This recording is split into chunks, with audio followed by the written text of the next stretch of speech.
Chegou o momento de tirar as dúvidas no quadro Saúde. Agora, oferecimento do Hospital Fornecedores de Cana, aqui de Piracicaba.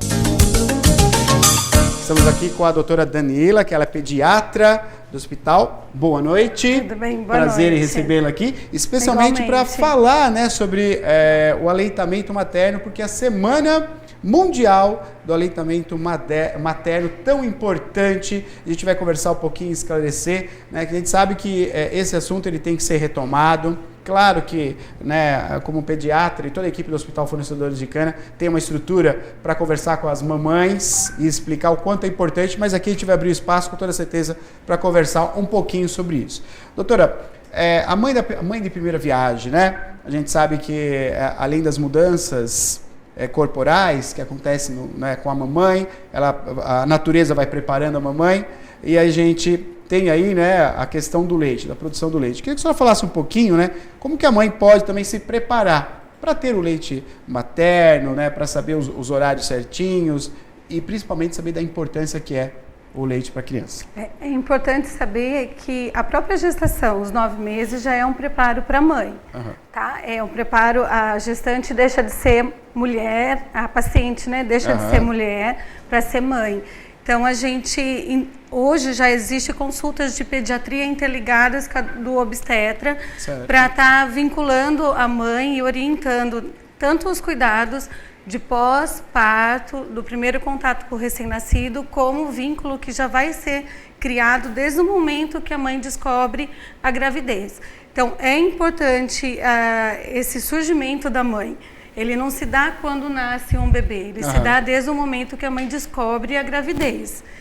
E assim, os cuidados com o aleitamento, a gente sabe que vão das mudanças hormonais. Tem os benefícios, tem as alterações de humor, mas os benefícios são esses. Tanto a progesterona, estrogênio, faz mudanças a nível de útero, do aconchego do bebê, como também a nível de glândula mamária, de aumento da vascularização das mamas e com isso ajuda na produção do leite após o nascimento do bebê. Após o nascimento. O período dos 9 meses, o corpo vai se preparando, mas ela ainda não tem ainda o leite. Não, algumas mães, por distúrbio hormonal, até tem essa produção, mas não é o fisiológico. O fisiológico geralmente inicia quando o bebê suga.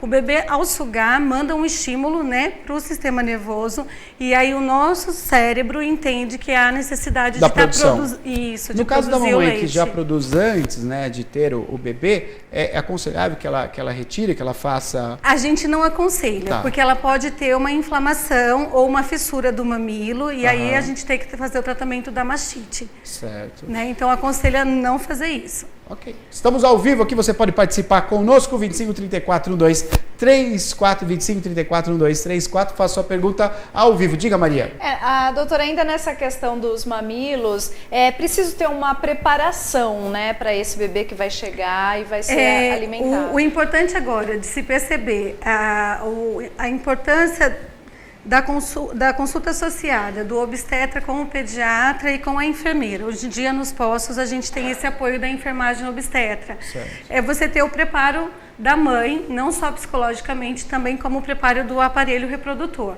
Aí a mama é uma condição super importante. Existem mamilos que são protusos, existem mamilos que são planos.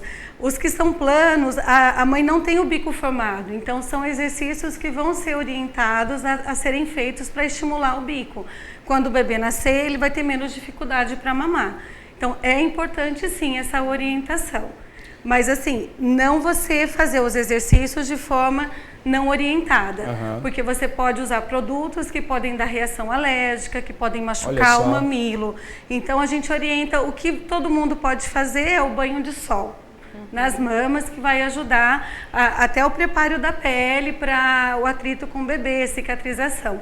Mas passar pomada, óleo, não. Só com as orientações do profissional de saúde. Isso pode irritar o bebê, né? Não, nesse caso é no preparo da mama ainda. Pode causar uma reação alérgica da própria mulher. E durante a amamentação também, né? Não pode usar qualquer tipo de produto, tem que se evitar também. Não, porque daí pode intoxicar o bebê. Perfeito. Né? Perfeito. Olha, outra pergunta aqui. No caso, se o leite não for suficiente para o bebê? Como é que deve se proceder nesse caso? Essa pediatra gosta de responder. Porque assim, primeiro, né, o leite materno, a gente tem que partir do princípio que a amamentação é uma coisa natural, tá? Então, nós somos mamíferos mamam. E é o alimento do bebê, tá? O alimento de qualquer bebê é o leite materno, seja o bebê do cachorrinho, seja o bebê do gatinho, seja o bebê do ser humano, nós somos mamíferos. E assim, é o alimento, defesa, porque através do leite materno você passa todas as defesas, né? As imunoglobulinas que a mãe adquiriu até aquela idade, ela vai transmitir para o bebê.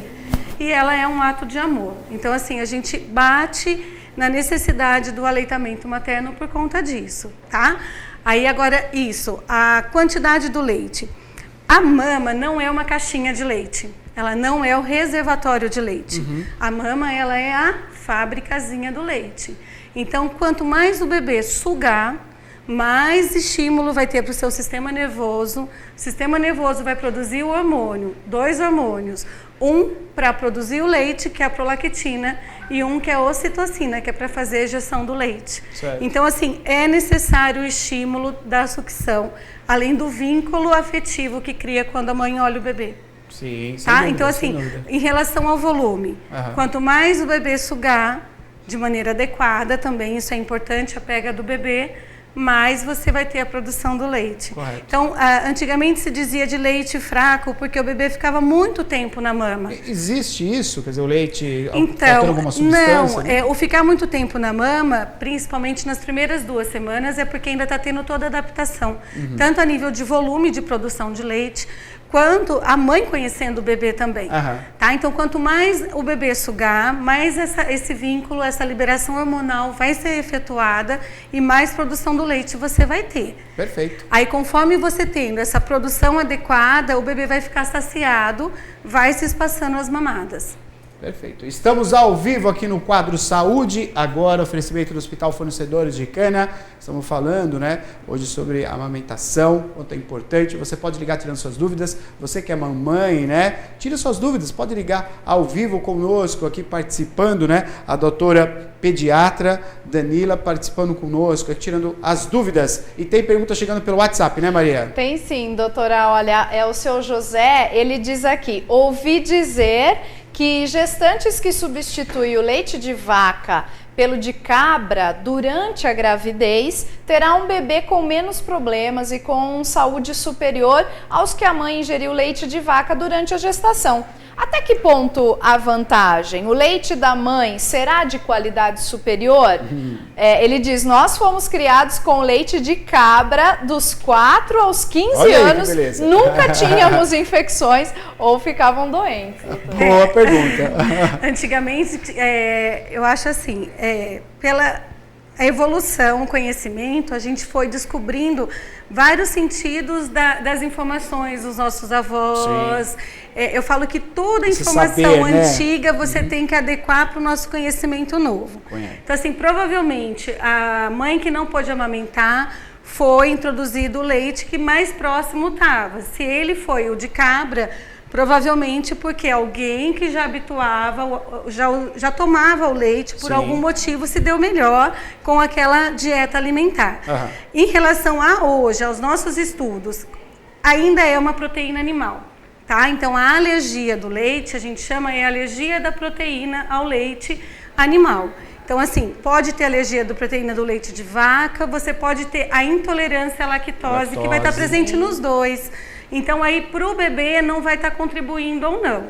A gestante, de verdade, né, o certo seria a gente deixar de tomar o leite pela intolerância à lactose. Então, assim, o ideal seria, eu também gosto de leite, meu organismo se adapta bem. Quem não se adapta já vai tirando, já vai se adequando a outros tipos de leite. Hoje tem o leite de soja, hoje a gente tem o leite do coco, lactose, né? Então, assim, e fora os leites que são industrializados, que tem sem lactose.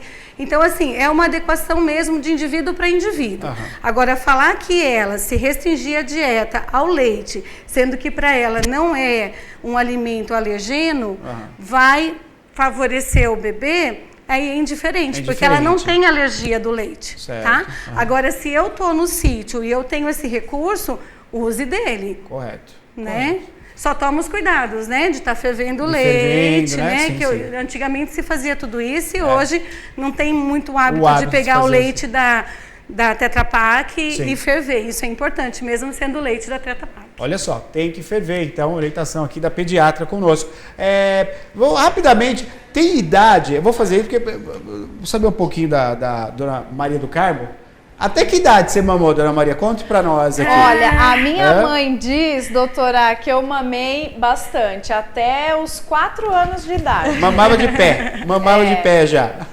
E eles dizem, né, que isso fortaleceu o meu sistema imunológico e tal. E realmente, eu raramente ficava doente quando criança, até questão de dentes mesmo. Eu demorei muito pra ter cárie. Eu fui ter cárie, assim, adulta. Né? Durante a adolescência e a infância eu nunca tive cáries e ficava doente raramente, agora também, graças a Deus, né? Tenho uma saúde muito boa. Aí volta... Teve a disposição da mãe, né? Acho que é fundamental a mãe ter a paciência de estar ali presente. Agora, tem uma idade assim, não, melhor parar, não tem mais. Como é que funciona isso? O recomendado pela Organização Mundial de Saúde é até os 6 meses de idade o aleitamento materno exclusivo, tá? Por quê? Porque nesse período a gente sabe da importância.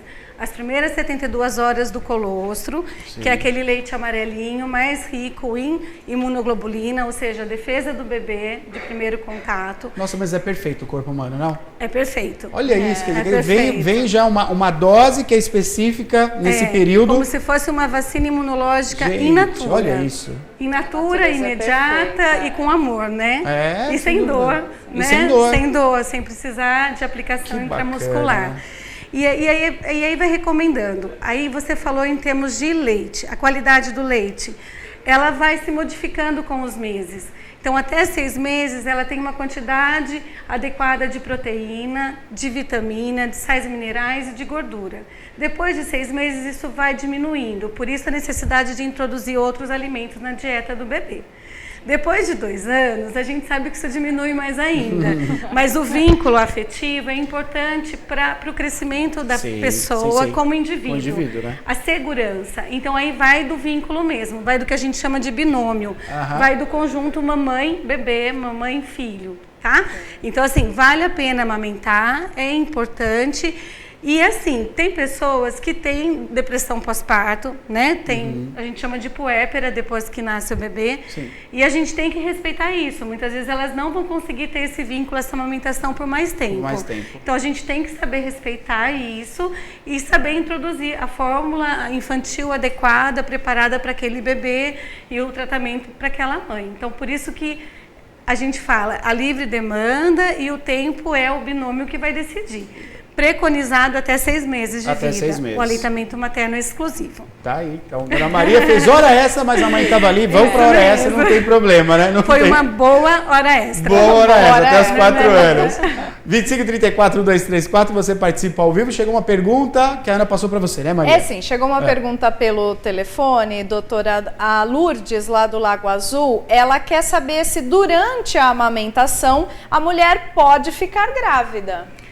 Isso é muito questionado. Ela pode ficar grávida depois que ela tem a primeira menstruação. Aí a importância do retorno ao ginecologista, não só para retirada dos pontos, quando é cesárea, ou para revisão de parto, quando é o parto normal, mas também, porque geralmente isso se dá em torno de 2 semanas pós-parto. Mas depois dos 40 dias, depois quando vier a primeira menstruação, porque daí já vinculou... já não tem a produção de hormônio necessária para impedir a ovulação. Se ela menstruou, supõe-se que ela já ovulou. Então, ela pode usar micropílulas de baixa dosagem hormonal para não acontecer isso. Aí, antigamente, eu tenho amigas assim que foram intervalos de menos de 11 meses. De uma irmã para outra, por conta disso, porque antigamente acreditava-se que amamentando já era um contraceptivo e hoje a gente sabe que não. Né? Então, a partir do momento que você menstruou, seu sistema ginecológico está produzindo óvulo, você está suscetível, se você tiver relação, a engravidar. Olha, tem outras perguntas aqui, muito interessante, né? No caso aqui, como posso aumentar a quantidade de leite que produzo, né? Tem um limite? A mãe, como é que ela entende que o bebê, ele tá ficando como a Maria, né? Dependente do aconchego, ou realmente ele está precisando do leite? Tem um momento que a mãe tem que começar a desvincular? Essa questão, a gente participa muito dessa questão nos primeiros dias de vida. Porque assim, o conhecimento, tudo está começando. A mãe está conhecendo aquele bebê, mas o bebê já conhece a mãe, eu falo para elas, né? O bebê já te conhece. Você está conhecendo ele agora. O conhecer agora é você prestar atenção no chorinho do bebê. Tentar saber o que ele está dizendo para você. Nós falamos, o bebê, ele se comunica com o choro. Então, saber se o choro é dor, se o choro é aconchego, se o choro é uma troca que o bebê está necessitando, se o choro é fome. Nos primeiros dias, a mulher não é capaz de perceber isso. Não. Mas ela, depois de 40 dias, ela vai conhecer. Olha só, aí aquela coisa gostosa que a mãe fala, é cólica. E o pai preocupado, o que eu faço? Eu não sei o que eu faço. Isso é cólica. Isso, aí a mãe já percebe porque ela conhece o bebê, né? Ela já conhece, igual a gente fala, quando começa as primeiras palavras, só a mãe entende. A mãe conhece os gestos, o olhar do filho, né? Então, mais uma vez, a importância do vínculo afetivo, que é a amamentação, tá? Aí, assim, o que a gente tem que ficar atento? Se o bebê chora e a mãezinha põe no peito, e ele mama e tem uma pega adequada, ele saciado, ele vai soltar a mama, tá? Agora, aquele bebê que fica incomodado, que fica irritadinho, que a mãe põe no peito, chora, ou parece que procurando e não encontrando, alguma coisa não está adequada. A gente não está falando nada da mãe nem do bebê. A gente está mostrando que há necessidade de ter intervenção das pessoas que estão ao redor. Então, assim, não é alguém, por exemplo, chegar e falar, você não tem leite. Não, peraí. Não existe uma mãe que põe o bebê para sugar que não vai ter esse estímulo hipofisário de mandar uma mensagem para o cérebro que precisa produzir o leite. Correto. Então, se não estou produzindo leite, alguma coisa está acontecendo. Ou o bebê não está com uma boa pega, ou o bebê não está sugando. E eu falo a gente porque nós da área da saúde temos esse dever de estar orientando esse vínculo e tentando através da fono, através da enfermagem, a enfermeira obstetra que fica com a gente no alojamento conjunto preparada para isso, está tentando descobrir aonde a gente pode ajudar. Doutora, essa equipe multidisciplinar que eu estou percebendo, né, que trabalha em conjunto, a pediatra, a obstetra, enfim, até mesmo a fono, isso é uma coisa atual. Não é uma coisa... É mais recente. Né? Isso dá uma diferença, porque daí você tem todo um apoio, né, de profissionais para avaliar. Até psicológico. Até psicológico a gente não também pode esquecer disso. Isso é importante. E a fono também, porque vai perceber se o problema é da pega do bebê, se o problema é da sucção. Hoje já se faz o teste da linguinha também, que é uma coisa mais recente. Mas que conseguiu diagnosticar vários casos de bebê que tem dificuldade do aleitamento por conta disso.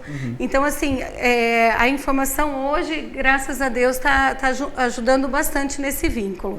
No hospital, nós temos o banco de leite. Então, assim, a gente dá alta para a mãe, aquela mãezinha que você percebe que ainda está um pouco insegura, a gente pede o retorno no banco, a enfermeira, a fono, aí vai enfermeira, fono, psicóloga, nutricionista, todas elas ajudam e vestem o nosso objetivo, que é a luta pelo aleitamento materno, pela importância que tem esse vínculo, não só em termos de alimento, mas em termos de segurança e de construir um indivíduo mais forte, né, mais preparado para tudo que ele vai sentir quando crescer.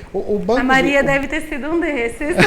Sem dúvida. Eu estava lembrando que a minha mãe sempre diz, doutora, que eu fui a raspa do tacho, né? Eles já eram maduros quando eu nasci, depois de 4 irmãos, e a minha mãe sempre comenta que ela era orientada a parar de amamentar com os outros filhos. E daí ela falou, não, essa é a minha última, é a minha raspinha do tacho, então eu vou deixar que ela pare naturalmente.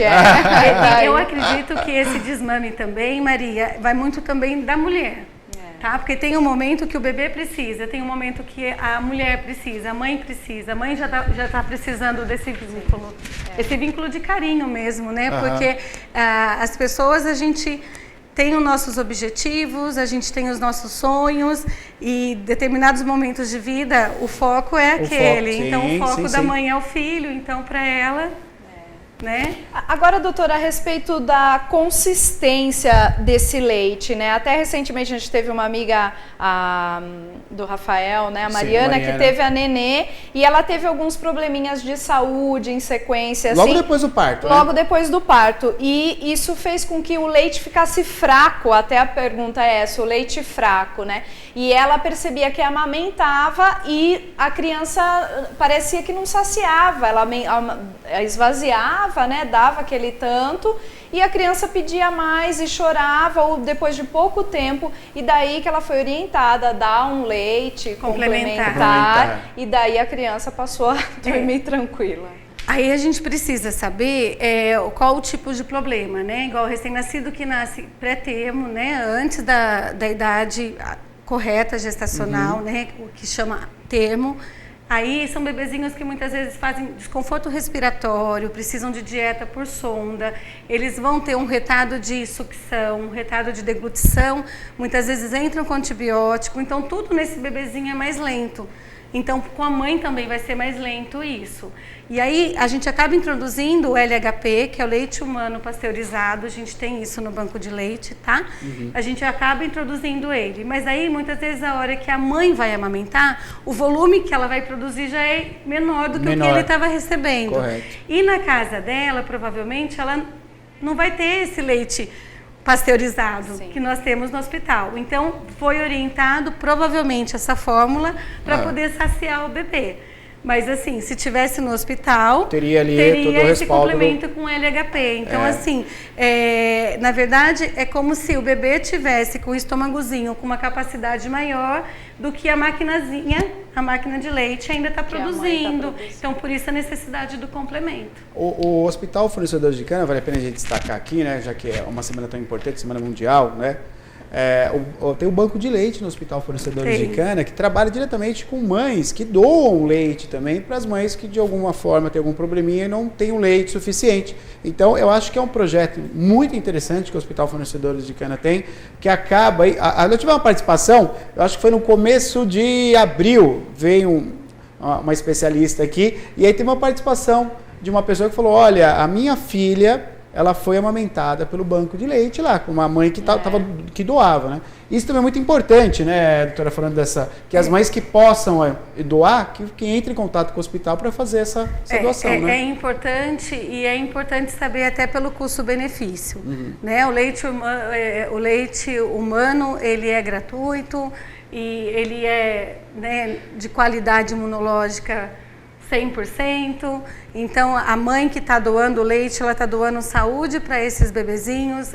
O leite LHP, a prioridade são os pré-termos, então às vezes bebezinhos que nascem, né, conosco, fica com a equipe da UTI neonatal, né, da doutora Valéria, tipo, né, 900 gramas, 1,5 kg, recebem esse leite e posterior você vai ver que é uma criança como a Maria, que vai ter menos infecções do que aquele que não teve essa oportunidade de tomar um LHP, um leite humano pasteurizado, né? Doado de coração. Doado de coração, sem dúvida, é a mãe de coração. Doutora, fazer uma outra pergunta então aqui, ainda sobre essa questão. Você está amamentando, de repente tem aquele sobrinho de 4 anos e 3 anos que fica olhando com aquela vontade. A mãe, ela pode oferecer o peito para outra criança? O peito não. Mas se ela quiser ordenhar, pôr num copinho e dar para a pessoa experimentar, pode. Tá bom? Isso daí justamente até para proteger. Até para proteger de bactérias, né? Sim. Que a boquinha do sobrinho vai estar mais com uma flora bacteriana maior do que a do bebê, do que a própria pele da mãe. Né? Então, para evitar depois a infecção, mesmo que você lave, né? A gente sabe que bactéria fica, né? Em algum lugarzinho. Se tiver uma fissura, alguma coisa no mamilo, ou mesmo o maiorzinho vai ter dentinho. Vai ter dentinho, vai machucar. Né? Às vezes vai morder por carinho mesmo, mas essa mordidinha faz uma fissura, uma porta de entrada de bactéria para fazer uma infecção na mama. Aí a gente vai fechar a fabricazinha de leite do sobrinho. Do sobrinho, Né? Tá certo. Diga, Maria, pode falar. Tá chegando uma pergunta, doutora. Quer saber qual o risco de contaminação de um bebê ao ingerir o leite do banco de leite, né? Se existe, se a doadora pode repassar alguma doença nesse leite doado. Boa pergunta, hein? Boa pergunta. A única contraindicação do leite materno, da gente contraindicar o aleitamento materno, é o HIV, tá? É a doença do HIV. Agora, no banco de leite não há como você ter essa contaminação, porque o leite é pasteurizado. Então, é o leite que ele é, assim, sem bactérias, ele é preparado para isso. Tanto em ambiente estéril, como luva, tudo direitinho. Então, não tem como mesmo essa transmissão. Agora, em relação a... Como que ela falou de outras mães? Se pode ter uma contaminação, se a doadora pode repassar. Aí no caso de doenças mesmo que são transmitidas pelo leite, a única que contraindica é o HIV. Tá. Outras doenças não. E exceto quando a mãe tem alguma doença em atividade que contraindica até ela amamentar o próprio filho. Correto. Exemplo, uma tuberculose que ela adquiriu naquela semana, não teve como fazer o tratamento. Aí a mãe vai ser orientada a usar máscaras, fazer a ordenha e aquele leitinho oferecer para o bebê dela. Mas assim, de contraindicação é o HIV mesmo. O HIV. E vale a pena dizer que a mãe que faz essa doação, ela não vai prejudicar em nenhum momento o filho dela, não vai faltar leite. E o leite das mães doadoras, eles vão ser pasteurizados, eles não são lotulados. Não vai ter o nome da mãezinha que doou, tá? São todo leitinho que é de doação, que vai ser rigorosamente pasteurizado, né? E aí vai ser oferecido para o bebê. Para ter uma ideia de como isso funciona, e é uma responsabilidade e funciona de uma forma assim adequada e séria, o volume calculado para os bebês é de acordo com a capacidade gástrica do bebê, para também não ter desperdício desse leite. Porque a gente sabe da importância que tem para essa mãezinha que fez a ordenha. No banco de leite é orientado como ela vai fazer a ordenha, como ela vai se manipular. Então ela tem que lavar as mãos, lavar os braços, ela vai usar uma máscara, vai lavar a mama. O leite é ordenhado dentro de uma vasilha, né? De um vidro, mas tem que ser de vidro de uma forma que seja esterilizado. Por isso são usados vidros tipo de maionese mesmo, tá bom? Então, assim, é todo um mecanismo e uma equipe, volto a falar, para o benefício de poder passar para os bebês a importância imunológica que tem nesse leite. Tá? Então, o benefício desse leite doado e por que todo esse cuidado com o leite é porque essa vacina natural, ela é o primeiro contato que o bebê vai ter de defesa para o resto da vida dele. Perfeito. Joia. E é natural e gratuito, né? E, claro, produzido aí, a fábrica prontinha para funcionar. Olha, tem um cartaz, vamos falar então na Semana Mundial, então, cadê o cartaz? Abre para nós aí, Maria. Tá lá com a Mônica. Ah, legal, tá aqui, ó. Aleitamento materno. Semana Mundial do Aleitamento Materno, né, que vai acontecer, está acontecendo já do dia 2 ao dia 5 de agosto, a programação aí do Hospital dos Fornecedores de Cana, então, desenvolvimento sustentável, uma palestra que vai acontecer e a amamentação com a nutricionista Fernanda Vieira, que vai ser lá no CASB, é isso, Ana? Isso. CASB, isso, né? O público externo de adolescente. A palestra também Ser Mãe e Ser Mulher, presente saudável e futuro sustentável, palestrante Rosana Scarpa, que é psicóloga, que vai acontecer lá no anfiteatro do HFC. E o público é direcionado aos profissionais do HFC, então tá aí dia 3 de agosto às 8h30, dia 5 de agosto às 15 horas. Ótimo, a gente fica feliz em poder divulgar e chamar a atenção do público de Piracicaba, né, que ser mãe é ter essa oportunidade, né, de ser criadora criadora, né? Então a amamentação ela é de suma importância aí para esse ser tão importante que é o seu filho. Então tem que se preservar e praticar com todo amor e carinho, como a doutora falou, que além de ser um ato, né, de dar aí a saúde, o bem-estar para o bebê, é um ato de amor. Então, sem sombra de dúvida, se você tiver alguma dúvida também, você que está sendo uma mãe aí e tem dúvida,